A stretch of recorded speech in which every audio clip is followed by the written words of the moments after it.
Single dad Janitor showed up to a blind date by mistake. What the CEO did next changed everything. You brought your kid to a reservation at Elowin. The hostess arched one perfectly manicured brow, eyeing the 7-year-old girl clinging to Liam Grayson's hand, her glitter sneakers leaving damp footprints on the black marble floor. Rain still clung to their shoulders, and Liam's hoodie gray and 2 sizes too big did nothing to disguise the fact that he didn't belong here. Liam shifted the backpack slung across his shoulder and offered a tight smile. "She's not my date, but she's definitely the reason I'm here." Lucy peeked out from behind his arm, clutching a folded napkin with a shaky drawing of a cat, and the words "Daddy-Daughter Dinner" scribbled in pink crayon. The hostess gave him a once-over lips pursed and tapped something into her tablet. "Grayson. Right party of 2. He nodded.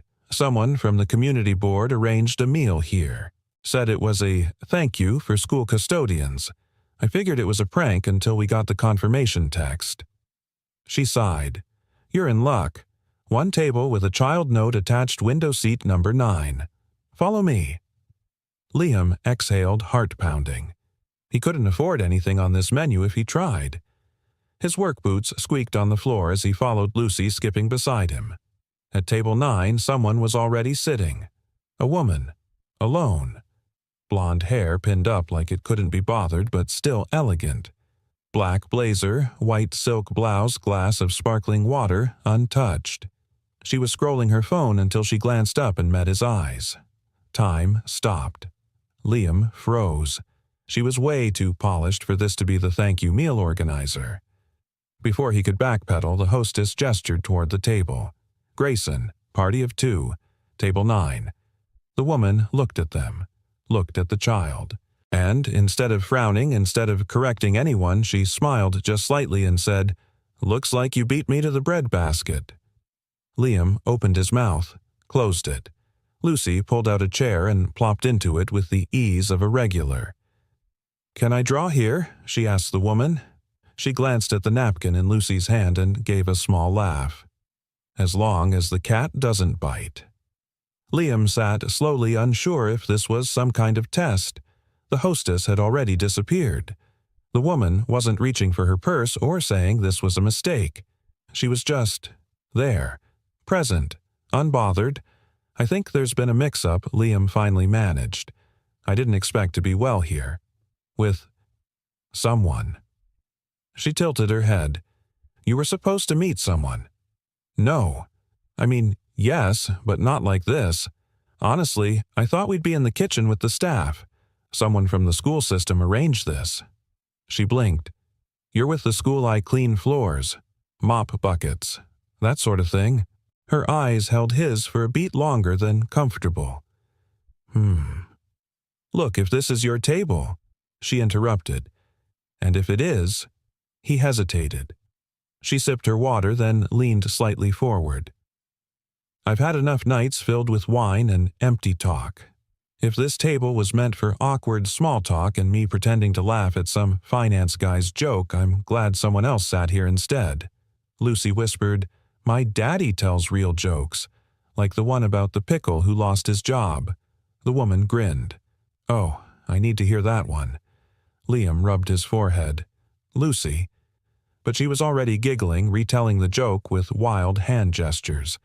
And, to his astonishment, the woman listened. Fully. With the kind of attention people reserved for important things. The server arrived with menus. 2 kids' menus appeared like magic. Liam blinked. "I didn't order those," he muttered. The woman gave the server a nod. "Actually, could we get the mac and cheese for the little one? And the house spaghetti for both of us?" Liam turned to her. "You don't have to." She cut him off. Voice soft. "It's just dinner." Still. She looked him straight in the eye. "You sat at the table. That matters." Liam looked down at his calloused hands. "I'm sorry if this is messing up your night." She studied him a moment. Then, almost like a confession, she said, "I think it might have just saved it." They ate. Lucy drew. The woman, who still hadn't given her name, asked Lucy about school, about her favorite books, about whether she believed cats could talk if humans just listened better. Liam watched, caught in a quiet storm of confusion and warmth. "Do you always talk to strangers at restaurants?" he asked halfway through the meal. She smirked. "Only the ones who bring crayons and honesty." He laughed despite himself. It had been a while since something felt this easy. When dessert came, Lucy had fallen asleep with her head on Liam's arm. The server placed the check quietly between them. Liam reached for his back pocket and froze. Empty. His heart kicked. He'd left his wallet in the janitor locker room. Of course he had. He looked at the check, then at the woman. Mortified. Before he could speak, she slid her card across the table. "I've got it," she said gently. "You don't have to do that." "I know," she replied, "but sometimes someone just needs a little kindness." Liam swallowed hard. "You don't even know me." She gave a small, quiet smile. "I don't have to. I saw the way your daughter looked at you. That's enough for tonight." He looked at her then. Really looked. Not as a stranger, but as someone who, for reasons he couldn't name, made the room feel warmer. She stood, gathering her things. "Well, Mr. Grayson, thanks for sharing the wrong table." He rose, holding Lucy's backpack. "Can I ask your name?" She paused. "Sloane." He nodded, slowly. "Thank you, Sloane." She glanced back, once eyes soft. "Who knows, Liam? Maybe some of the best stories start with the wrong table." And just like that, she disappeared into the elevator heels, echoing like punctuation marks on a sentence neither of them expected to begin. You ever sit across from someone and feel like you were supposed to meet them? Just not like that. Liam asked the question aloud, though there was no one in the car to answer except his daughter, still fast asleep in the back seat, her arms wrapped tightly around the same sketchy stuffed rabbit that had seen better days. Rain tapped rhythmically on the windshield, and the glow of the dashboard lit the inside of the borrowed sedan. The evening had ended, but the feeling hadn't. Sloane. He said her name in his mind like a secret one he wasn't sure he had permission to keep. She hadn't judged him, hadn't blinked when he'd stumbled through half a dozen explanations. She paid the bill without a flicker of hesitation, and not with pity, but grace. And Lucy. Lucy had clung to her every word like they were lullabies written just for her. Something about that unsettled him. Because for the first time in years, Liam wasn't cleaning up after someone else's life, he was being invited even briefly into someone else's story. And that scared him. The next morning started the way most mornings did, early, quiet, and with Lucy climbing onto the kitchen counter to reach for the cereal box. "Daddy," she mumbled between yawns. "Do you think the lady with the shiny shoes liked my cat drawing?" Liam glanced up from the sink where he was scrubbing a thermos with more rust than shine. "I think she loved it." Lucy smiled sleepily. She had the kind of voice that makes you want to sit still. He paused. That was the thing. Sloane had a presence like she walked into a room already knowing how it would end but still curious about the middle.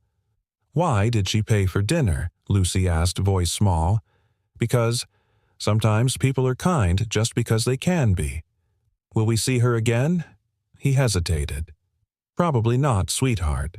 "Then I'm glad I drew her cat crooked," she said, slurping milk from her spoon. "That way, she won't forget us." Liam laughed quietly. Out of the mouths of children came the truest things. By Tuesday, the spell of that night had almost faded. Liam was back to buffing floors, dumping mop buckets, and fixing the vending machine on the third floor that ate quarters like candy. But every time he passed the faculty lounge window, he caught himself glancing out, half expecting to see her blazer, quiet smile, eyes that saw straight through. Instead, what came was an email. From Whitmore.s.w.dynamics.com, subject dessert. "Mr. Grayson, I'm still thinking about that macaroni, and your daughter's cat, and how neither was what I expected, but both made the evening better. I owe you dessert, or at the very least a proper goodbye. Sincerely, S. Whitmore." He stared at the screen for a long moment, rereading it like a man who found a message in a bottle. Whitmore. The name clicked.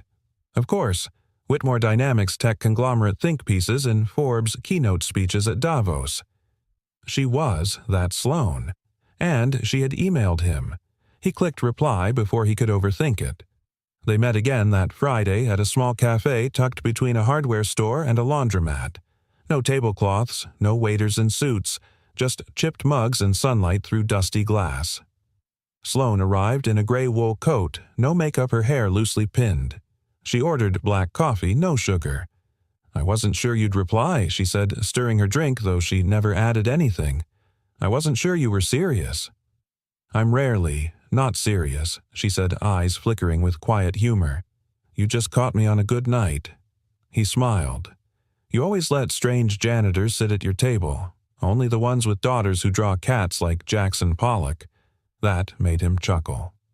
She leaned back, taking him in. "You're different here," she said. "Cleaner shirt," he quipped. "No," she said softly. "More still. Like you're not waiting for the floor to drop." He looked down. "You'd be surprised how often it does." A pause.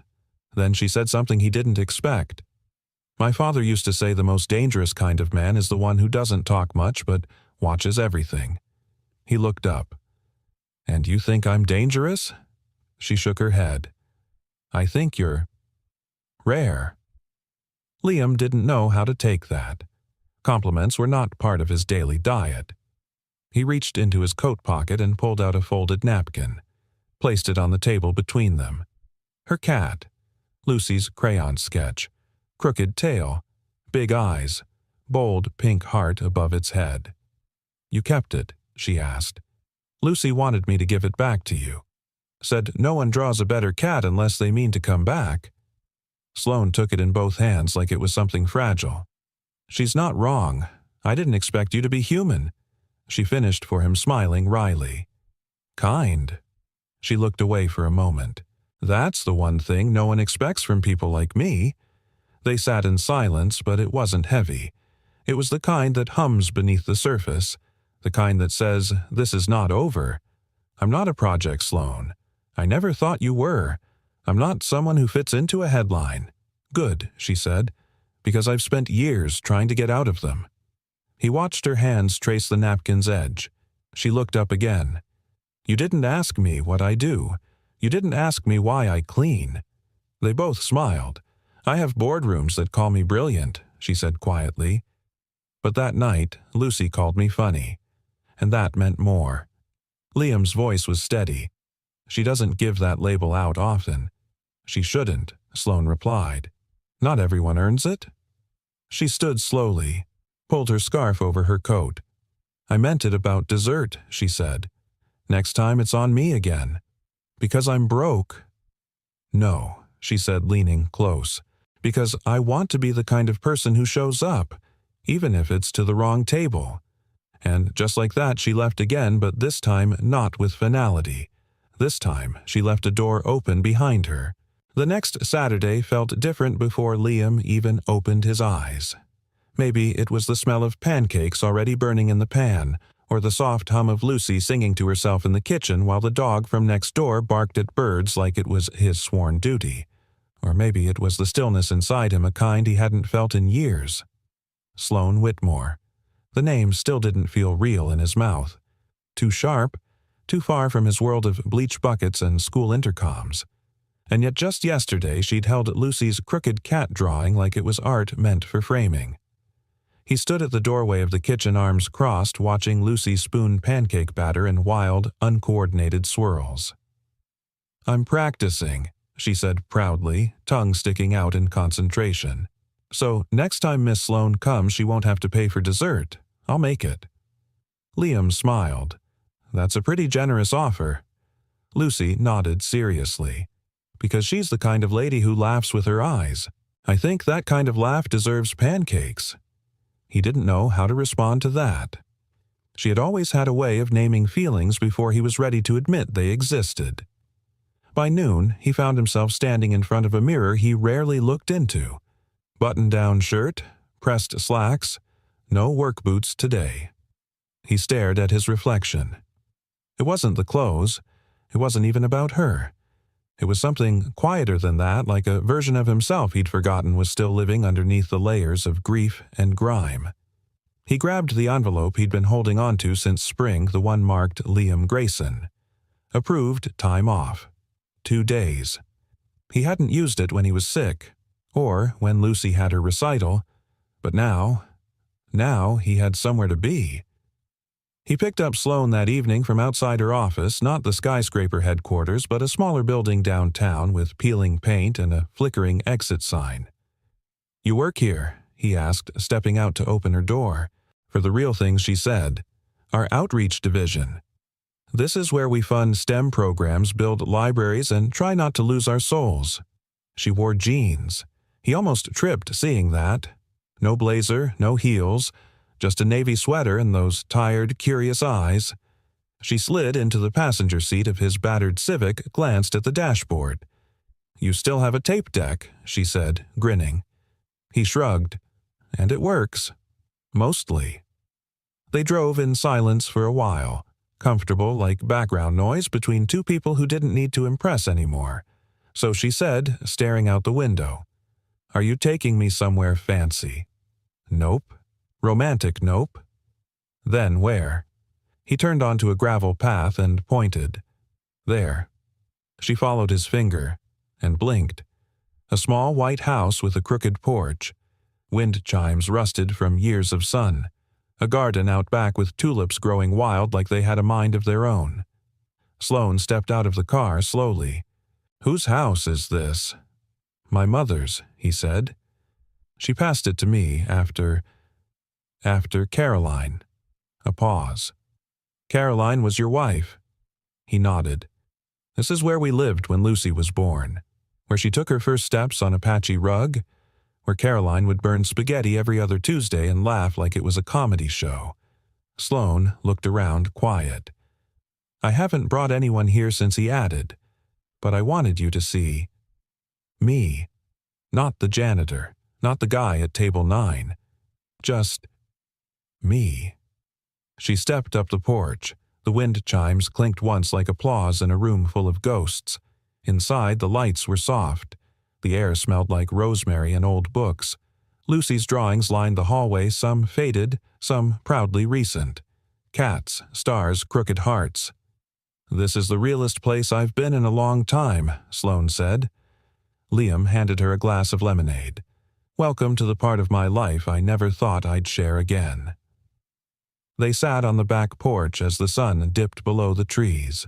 Lucy played with sidewalk chalk nearby, drawing a rainbow that stretched from one end of the steps to the other.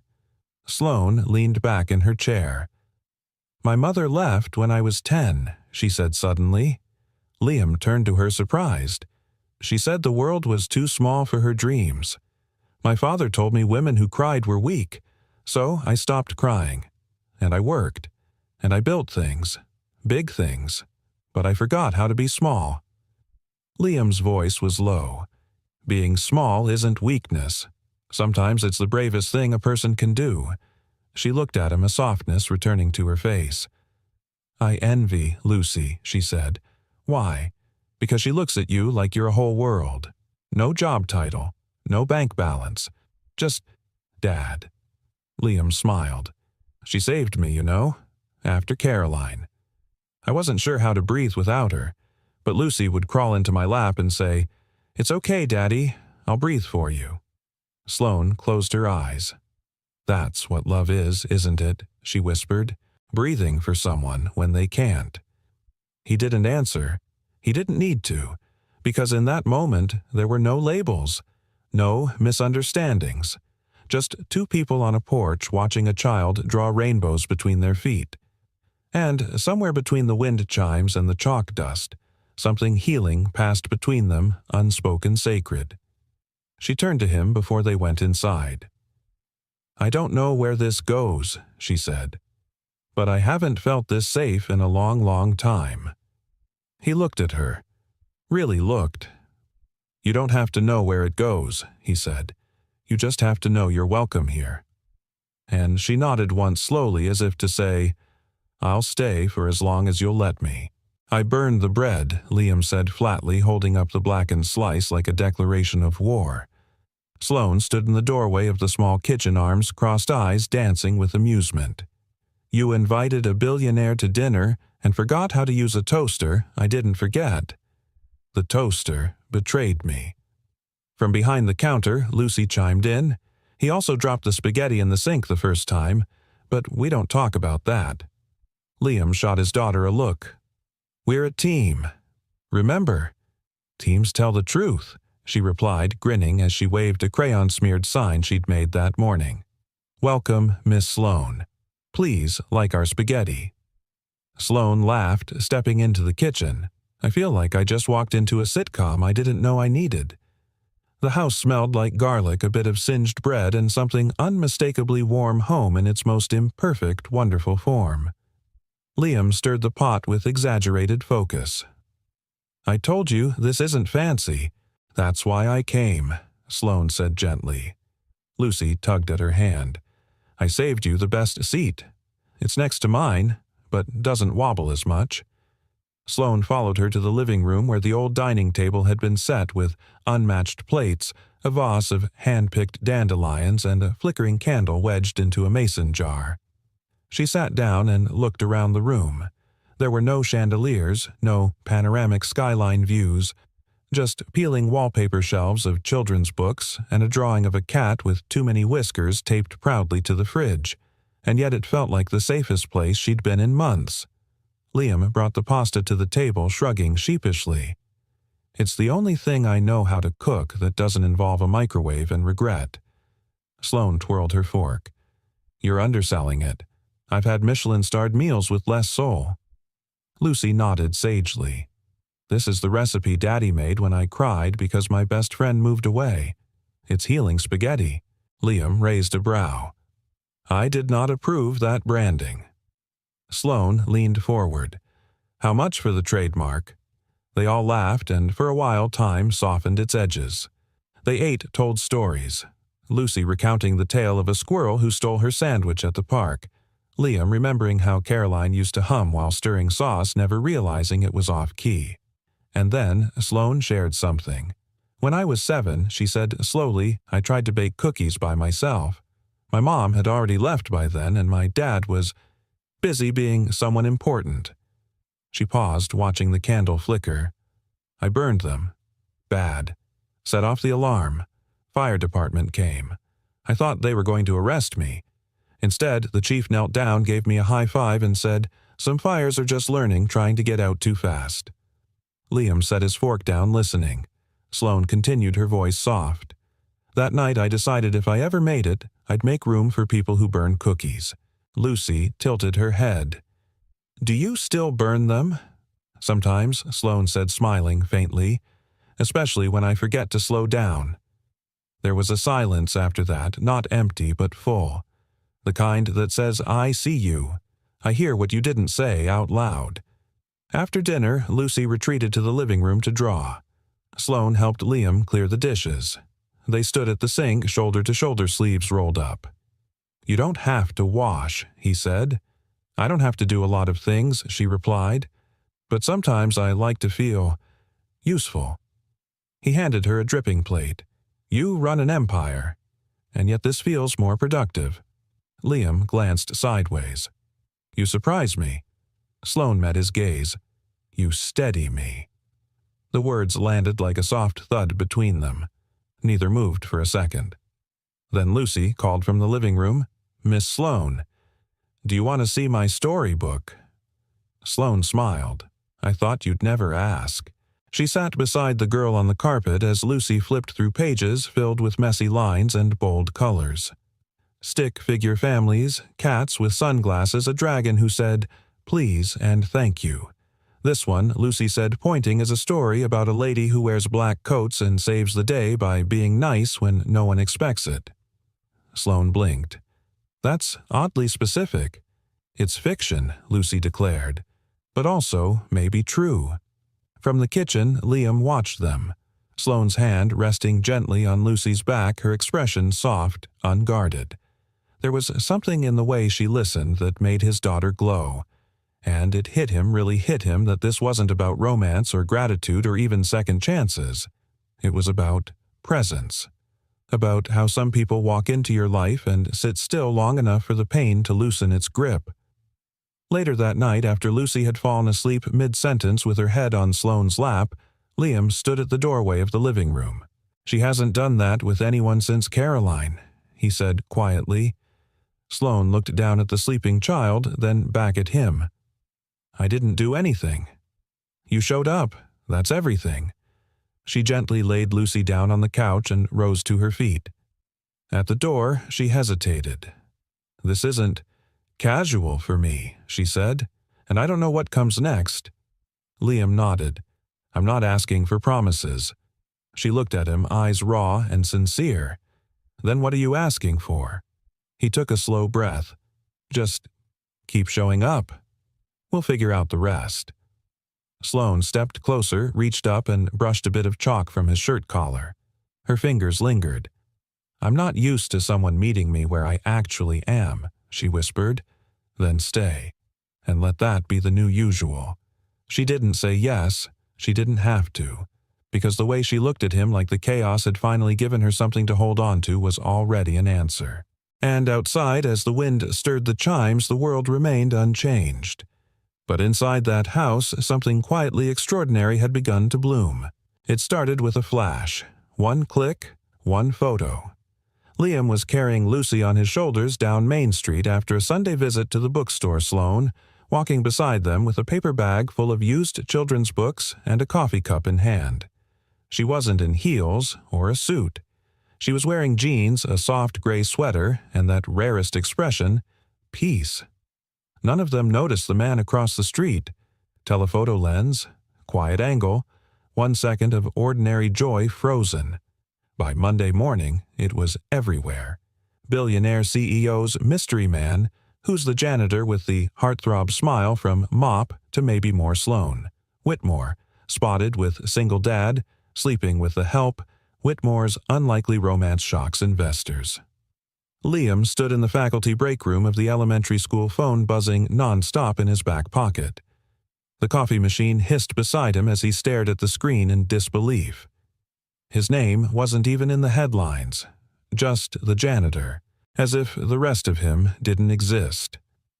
Across town, in a high-rise boardroom surrounded by mahogany and glass, Sloane Whitmore sat very, very still.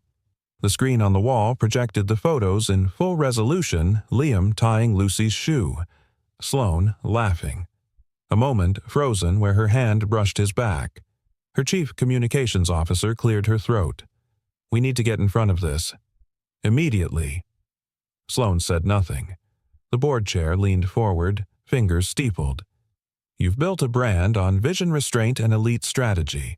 This," he gestured to the photo, "is not strategy. It's a liability."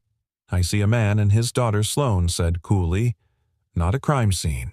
Shareholders don't care about poetry," the chair replied. "They care about perception. And you're playing with fire." Another executive chimed in. "There's concern from our international investors. They're not fond of entanglements, especially ones that suggest poor judgment or distraction." Sloane's jaw tightened. "Let me be very clear," the chair said.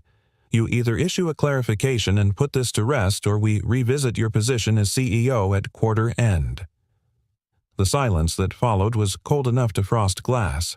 Sloane didn't flinch.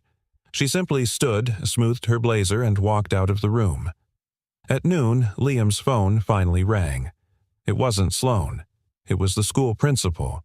"We've had parents calling, asking why one of our janitors is in the tabloids, wondering what kind of example that sets." Liam clenched his jaw. "What kind of example what sets? Being seen with my kid and someone who treated us like people." The voice on the other end was quiet. "I'm just saying. Lay low. Maybe take some time." Liam looked out the window toward the playground where Lucy was chasing butterflies with her friends, completely unaware that her father's life was unraveling again quietly this time. Cleanly, like spilled milk being wiped before it could stain. That night, Sloane didn't come. No texts, no calls, just silence. Liam sat at the kitchen table. Lucy, fast asleep on the couch, a half-drawn picture of their Sunday still clutched in her fingers. Sloane, him and Lucy holding hands under a bright yellow sun. Above it, Lucy had written in purple crayon, "My family." He stared at it for a long time. Then he folded it gently and slipped it into the back pocket of his jeans. Sloane sat alone in her apartment, floor-to-ceiling windows showing a skyline she suddenly couldn't care less about. She'd always known the spotlight came with a price, but for years she'd only had to pay it with her own blood. Now it was spilling into his life, into Lucy's. She picked up her phone, stared at his name, then turned the screen face down. Sometimes not calling was the worst kind of cruelty, and the kind she was most practiced in. 2 days passed. On the third night there was a knock on the door. Liam opened it to find Sloane standing there, hair slightly damp from the rain-dark circles under her eyes. No makeup, no armor, just her. She didn't speak for a moment, just looked at him like she was trying to memorize the shape of his forgiveness. "I didn't come with answers," she said, "or promises, or strategy. I didn't ask for any of that. I know.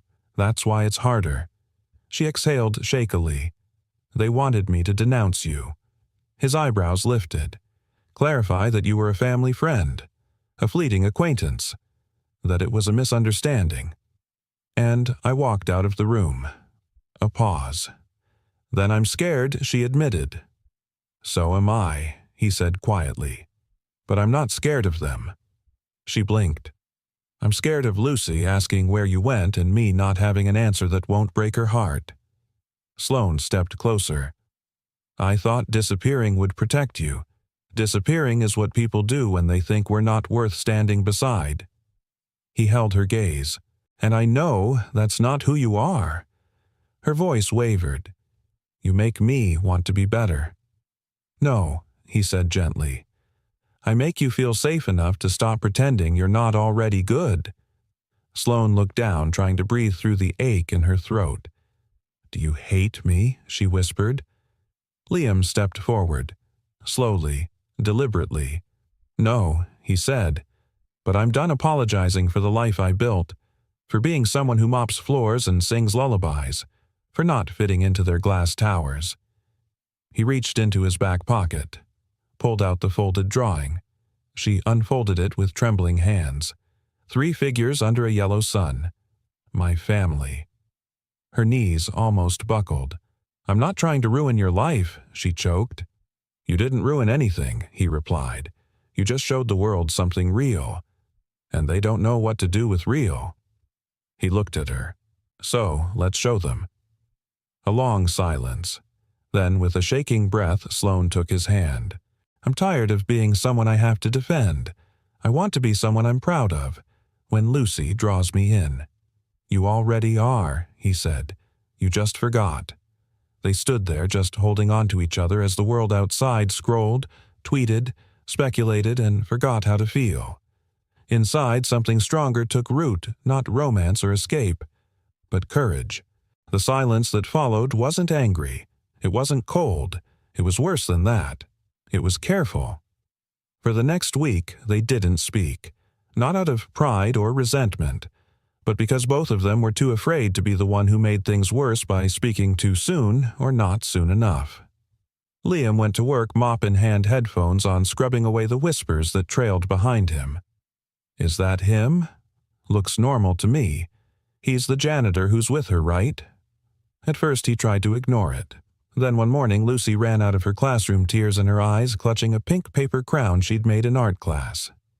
She said, "I'm lying," Lucy cried. "She said you're not a prince, that you just clean the floors and rich people don't love janitors." Liam knelt down, heart cracking at the edges. "Do you think Daddy's a prince?" he asked softly. Lucy wiped her nose.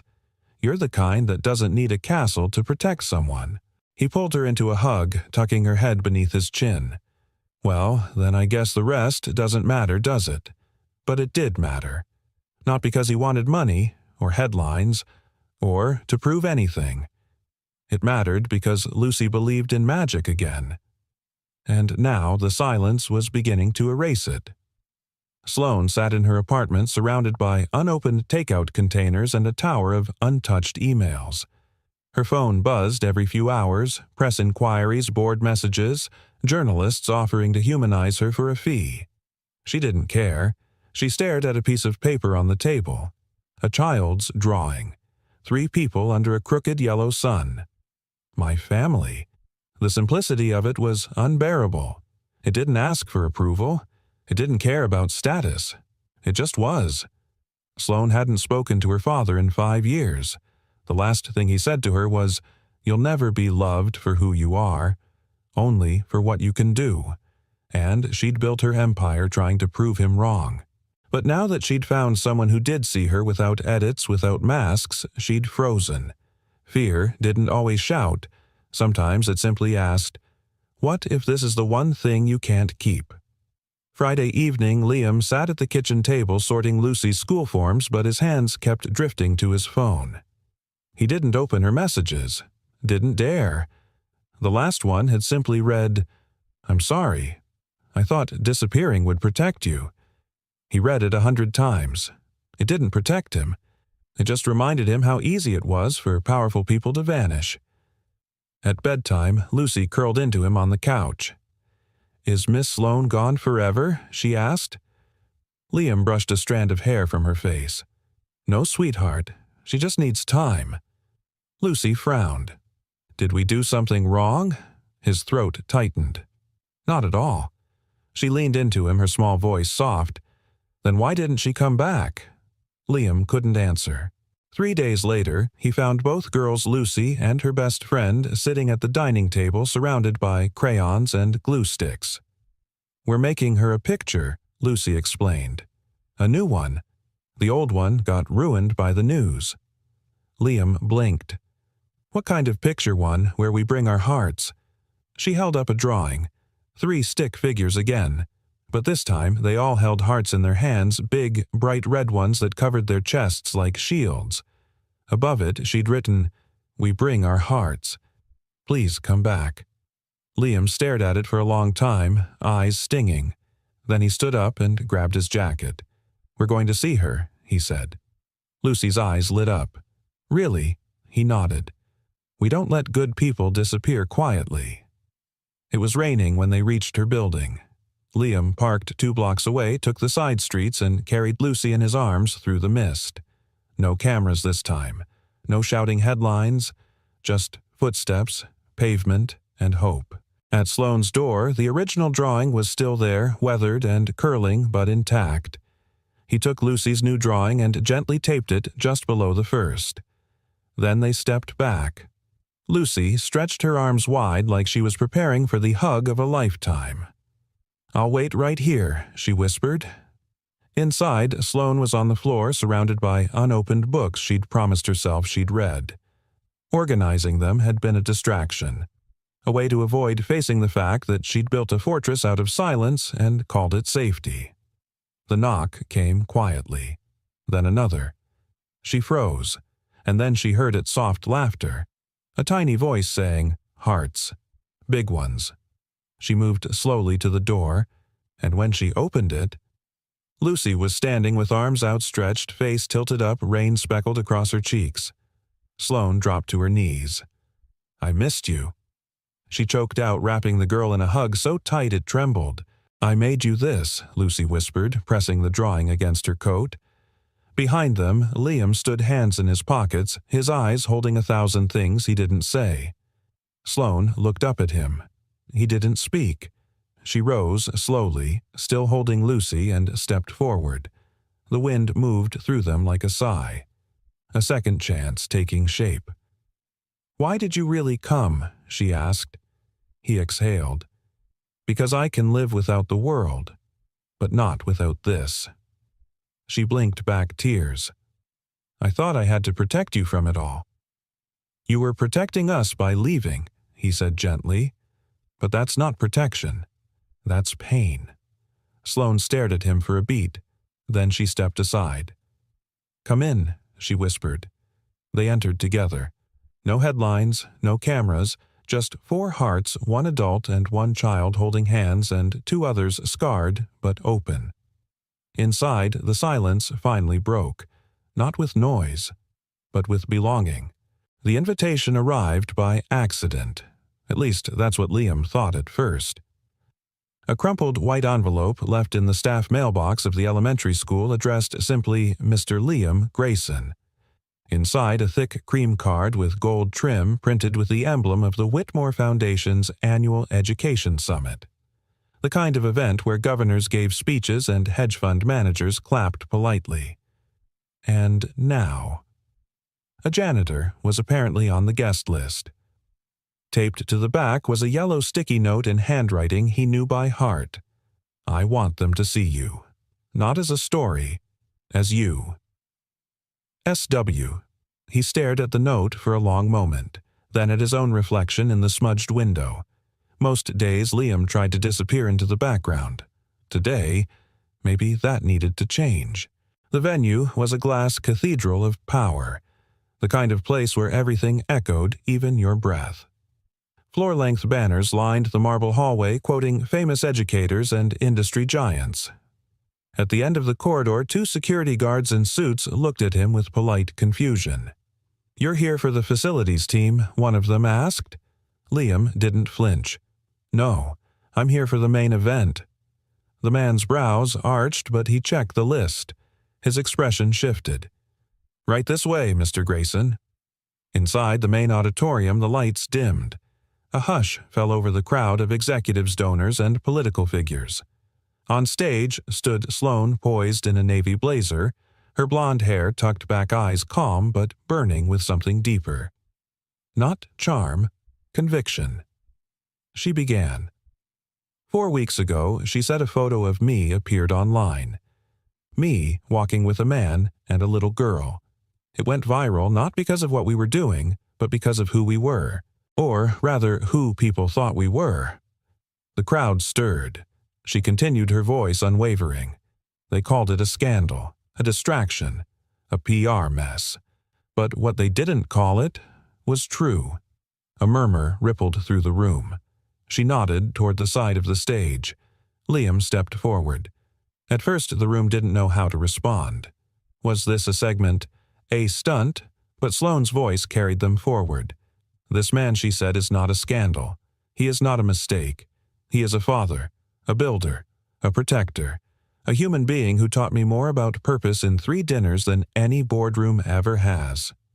Liam took the mic with steady hands. His voice was quiet, but it cut through the air like glass. "My name is Liam Grayson. I mop floors. I fix broken vending machines. I chase glitter down school hallways and pray kids won't track peanut butter through the gym." Some chuckled, uncertain. "But more than that, I raise a daughter. Alone. Since the day I lost her mother, I folded school flyers like they were resumes, packed lunches like they were love letters, and prayed that one day just one person with power would see us. Not pity us. See us." He glanced toward Sloane. She did. The room fell silent. "I didn't ask to be part of a headline. I didn't need a stage.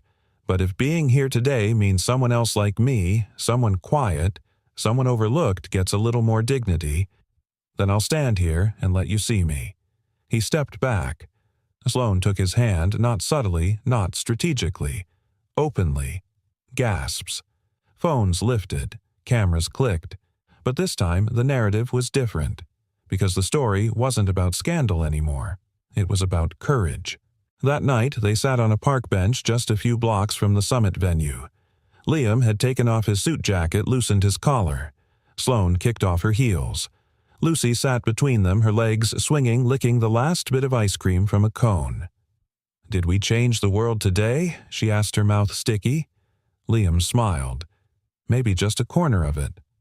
Sloane leaned back, watching the city lights shimmer over the water. "My board thinks I've gone soft," she said. Liam raised an eyebrow. "You?" She nodded. "They say compassion clouds judgment, that love dilutes leadership." He tilted his head. "Then maybe they don't know what leadership really is." She looked at him. "What do you think it is?"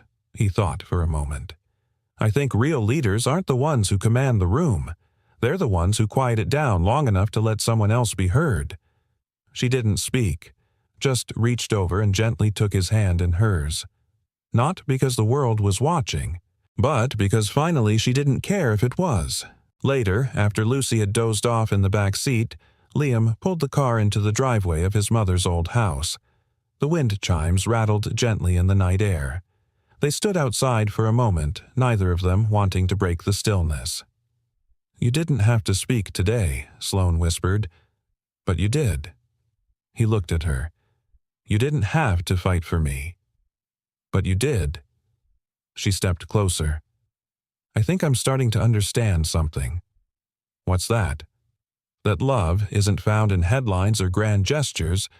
It's found in the ordinary moments someone chooses to stay."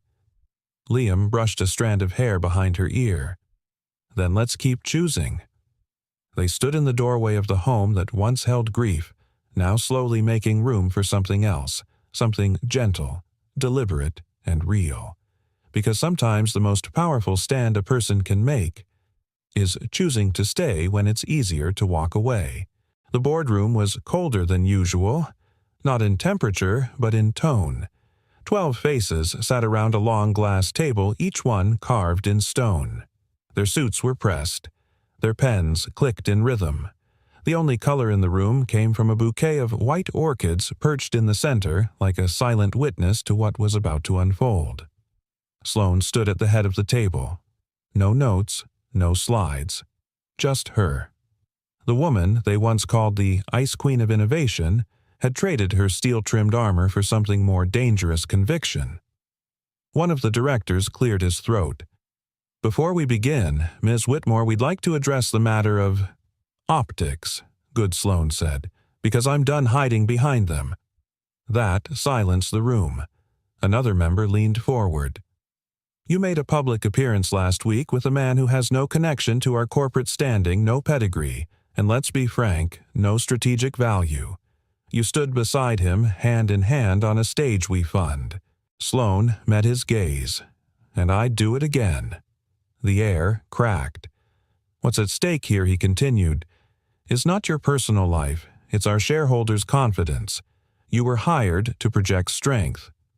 "No," she corrected, "I was hired to lead, and strength without integrity is just intimidation in a better suit." The room rustled. "We are not in the business of charity," another board member snapped. "You've redirected attention away from our newest product launch to a janitor and his daughter." Sloane smiled, but there was no amusement in it. Only fire. "I haven't redirected anything. I recentered it. On people. On purpose. On the kind of values we claim to support in every mission statement we print. Are you suggesting," one man sneered, "that this relationship is part of a new brand strategy? I'm suggesting," Sloane said evenly, "that if we have to strategize how to treat people with dignity, we've already lost our soul." The words dropped into the room like thunder. Sloane took a breath, then walked around the table slowly. "For years, I chased metrics, market share, media polish. I was so good at being the image you wanted, I forgot to be someone I respected." She paused beside the orchid vase, fingers grazing a single petal. "Then I met someone who never tried to impress me, who held more courage in silence than most of this table does in a press release, who taught his daughter that love doesn't need a logo." Her voice softened, but it didn't falter. "I am not ashamed of Liam Grayson. I am honored to be in his life." The board chair leaned forward, brows knit. "And if we told you that continuing this relationship will jeopardize your position?" Sloane straightened. "Then I would hand you my resignation. Right now." Gasps. One pen dropped. A woman whispered something under her breath. But Sloane didn't blink. Because when you stop being afraid of losing what doesn't define you, you start protecting what does. The chair folded his hands, watching her. "Let me ask you this, Sloane. Are you prepared to give up everything you've built for this?" She didn't hesitate. "No," she said. "I'm not giving anything up. I'm building something better." silence again. But this time it wasn't tense. It was stunned. The kind of silence that follows truth no one expected to hear out loud. 2 hours later, she stepped out of the elevator into the quiet lobby of Whitmore HQ. Her assistant rushed toward her breathless. "They're already tweeting about the meeting," she said. "Some of the junior staff saw you walk in without a laptop and said you looked different," Sloan replied.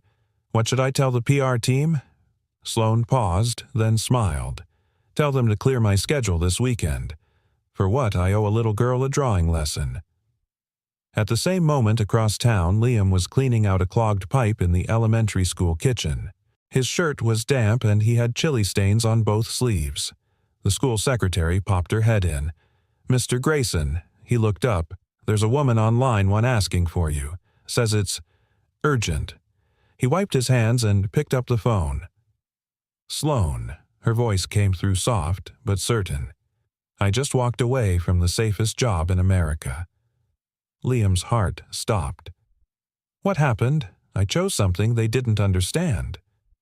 "What's that?" She smiled, though he couldn't see it. "A life I don't have to apologize for." He didn't speak right away. Then, "Do you regret it?"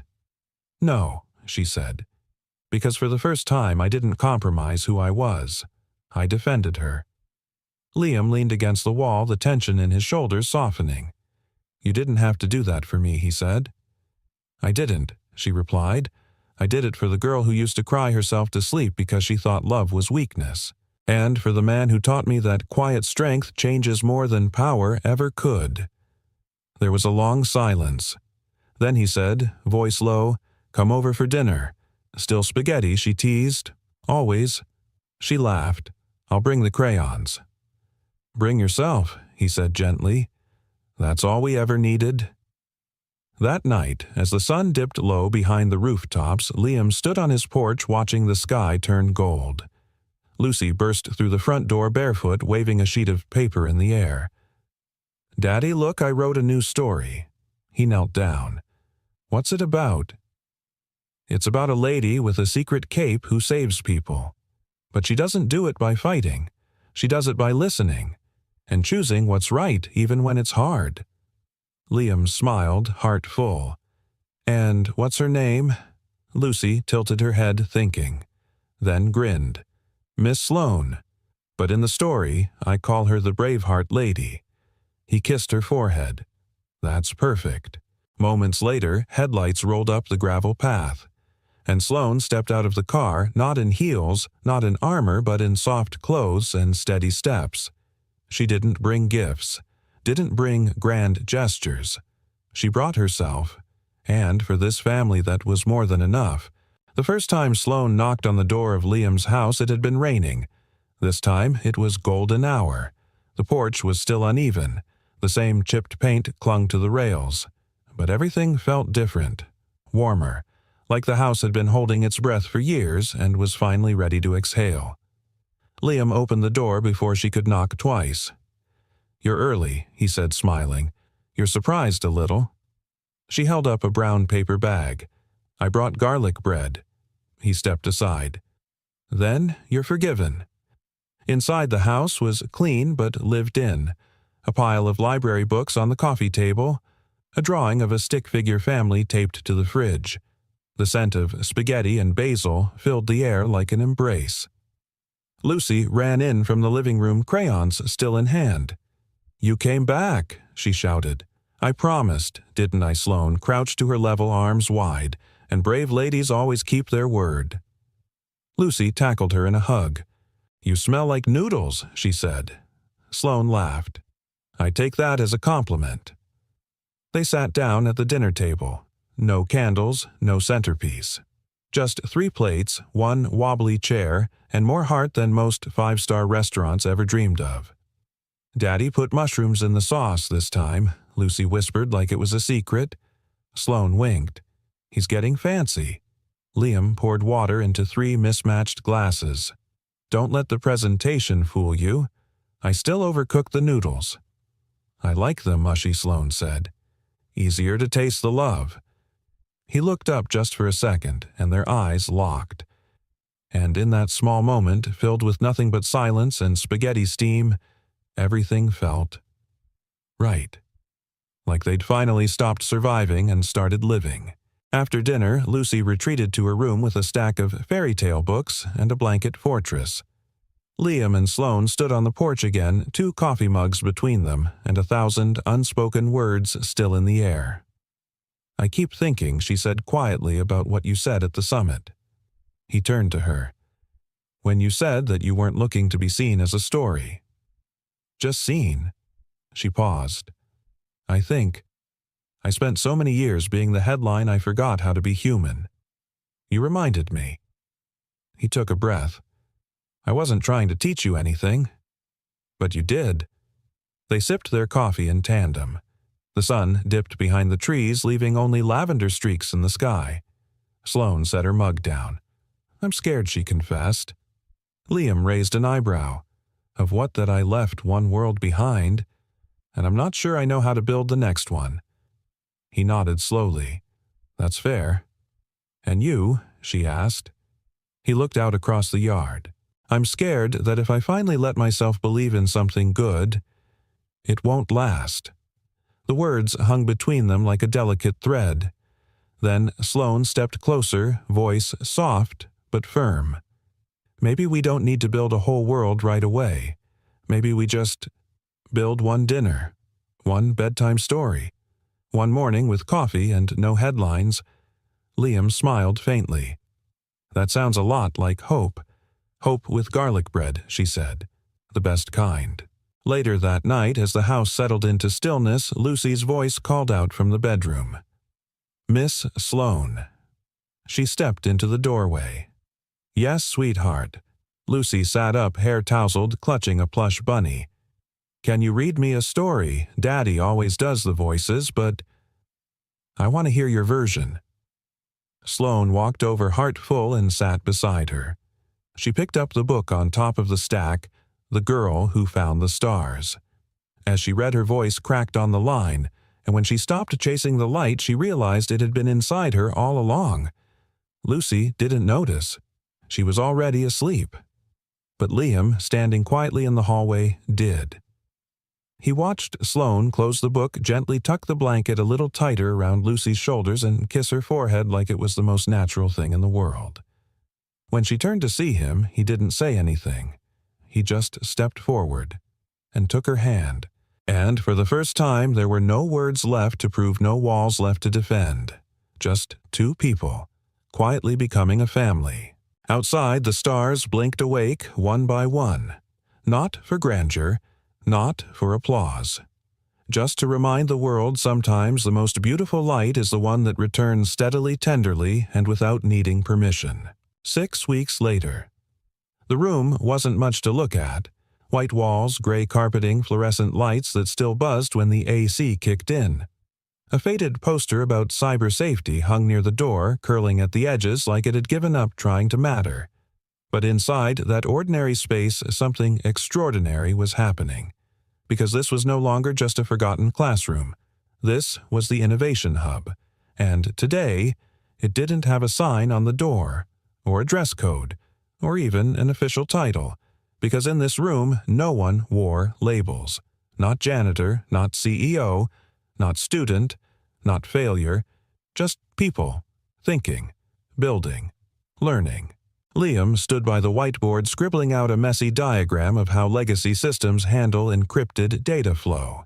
His sleeves were rolled up, marker ink smudged on his knuckles. He looked nothing like the man who used to fix broken vending machines. Across the room, Sloane sat on the floor with 3 students, a laptop open, surrounded by sketch pads and wires. "You're telling me a skeptical 8th grader asked that this wire is going to power a sensor that can detect body temperature from a doorway?" Sloane grinned. "I'm not telling you, it's telling you." He blinked. "That's kinda sick. Not bad for lunch break science," she said. Lucy sat near the windows, working on flashcards for French vocabulary. "Le cœur," she read aloud, means the heart. Liam looked over.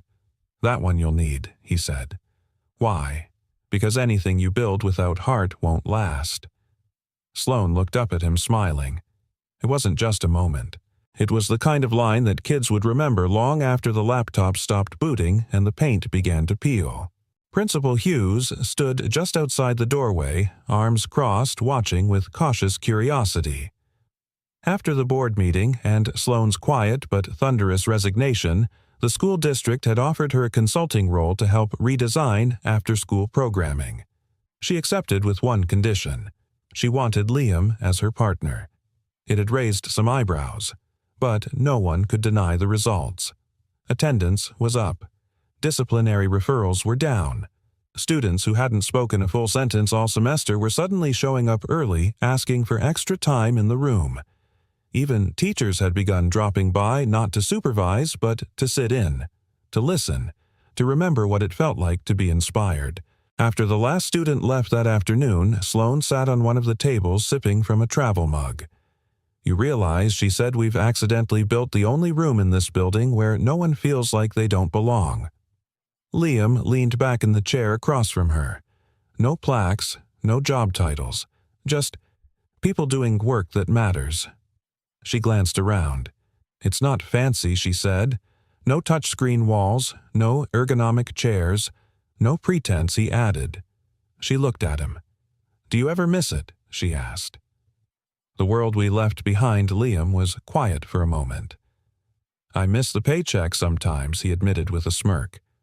"But the truth, I think I was always meant to build from the inside out. Not from a podium, not from a spreadsheet." He pointed to a crooked poster on the wall. It had been hand-drawn by a fifth grader. It read, "Everyone deserves a desk, even if they built it themselves." "That's our mission statement now," she teased. "It's better than most corporate ones I've heard," he said. She stared at the words for a long moment, then whispered, "Maybe. Maybe the real innovation was never about tech." Liam raised an eyebrow. What was it about, then? She didn't hesitate. Dignity. They packed up in silence after that, but it wasn't awkward. It was the kind of silence that comes after music when the melody's still playing in your head. As they walked toward the parking lot, Liam paused. "I found something last night," he said. "Oh." He pulled out a small folded piece of paper, yellowed with time. Sloane unfolded it. It was her father's handwriting, the letter he'd written to her the day before he died. "Success isn't how many people clap for you, Sloane. It's how many people walk taller because you stood beside them." She exhaled deeply. "I used to think I had to make him proud by being perfect. And now I think he'd be proud that I finally learned how to be present." Liam reached out and took her hand. "Perfect is overrated. So is fear." He looked at her, serious now. "Do you know what we're actually doing here?" She tilted her head. "Besides patching drywall and replacing donated laptops, we're proving something, which is that healing isn't soft. It's hard. It takes work, showing up, again and again, even when you're not sure it's worth it." She looked at him. "And is it?" He didn't answer right away. Just pulled her gently into a quiet hug. "Yes," he whispered, "because you're here, and you stayed." That night back home, Lucy brought a drawing to the dinner table. It showed a building, half school, half treehouse, floating on a cloud. She'd drawn her dad, and Sloane, and herself, all standing under a big sign that read, "No uniforms, no labels, just people." Beneath it, she wrote in big purple letters, "Love builds better than rules ever could." Liam looked at Sloane, and Sloane, for the first time, didn't cry. She just nodded, because some truths don't need tears, just the courage to live them. 1 year later. The conference room at the Clearline headquarters looked nothing like the cold, impersonal spaces of most tech firms. Gone were the glass walls and sterile lighting. In their place, soft amber tones, a community art mural stretched across the back wall, and 3 chairs side by side at the front, equal height, equal weight.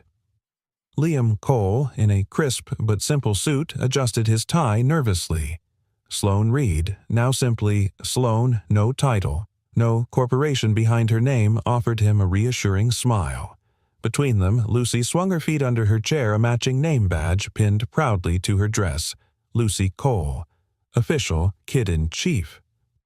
On the screen behind them, the words shimmered, Human Trace Ethical AI for a Human Future, verified by engineers' lawyers and a janitor. The room was packed with journalists, educators, former board members, students, and curious tech leaders who had flown in not to witness a launch, but a shift. Not a product. A principle. Liam cleared his throat. "I used to think I didn't belong in rooms like this," he began, his voice steady. "Because I wasn't educated in boardrooms. I learned in boiler rooms. Not from textbooks, but from people. From fixing what others threw away." He glanced at Lucy, who beamed up at him. "But turns out fixing things. That's what this industry needed most." Soft laughter rippled through the room. Sloan leaned into the microphone. "I once ran a billion-dollar company that could predict behavior before it happened. We called it innovation, but what we forgot was intention." She looked at Liam, and then a janitor rewrote my definition of intelligence. Not with code, but with character. Applause, slow and heartfelt, grew louder. Lucy stood on her chair, holding up a hand-drawn card. "It's not about who has the fanciest job," she announced proudly. "It's about who remembers to be kind, even when no one's watching." The crowd stood. Cameras flashed, but no one posed. Because in that moment, no one needed to perform. They just needed to witness. That evening, back at home dinner, was simple. Tomato soup, grilled cheese, and a chocolate cake that was slightly lopsided but full of sprinkles and joy.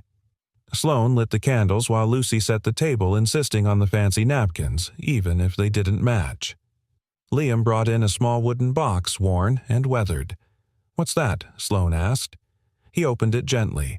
Inside, a folded maintenance uniform neatly pressed, and next to it, a laminated note in a child's handwriting. "My dad fixes broken things, including hearts. Lucy, age 7. Sloan blinked away tears. "You kept it." "I kept everything," he said softly, "because you don't throw away the pieces that teach you who you are." She leaned her head on his shoulder. "You know," she whispered, "we never did go on that fancy first date." He chuckled. "We were too busy building a life." She grinned. "Maybe we make grilled cheese the tradition."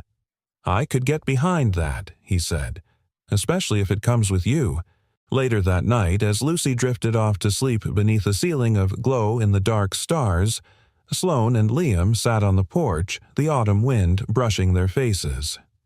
"You ever think about how weird this all is?" she asked. "How a broken reservation changed everything." Liam looked out into the quiet street. "Maybe it was never broken," he said. "Maybe that table was always meant for us." She looked over at him. "I used to think I had to earn love by being needed," she said, "by solving, proving, controlling. And now I think love happens when you stop needing to be perfect and just show up." He reached for her hand. "You showed up," he said, "every time it mattered." They sat in silence, not because there was nothing to say, but because some love stories aren't about grand declarations. Some are about rebuilding a life one quiet moment at a time. Months later, a new plaque was installed at the Innovation Hub. It didn't list a founder or a benefactor. It simply read, "Built by those who were told they didn't belong. Dedicated to the ones who stayed."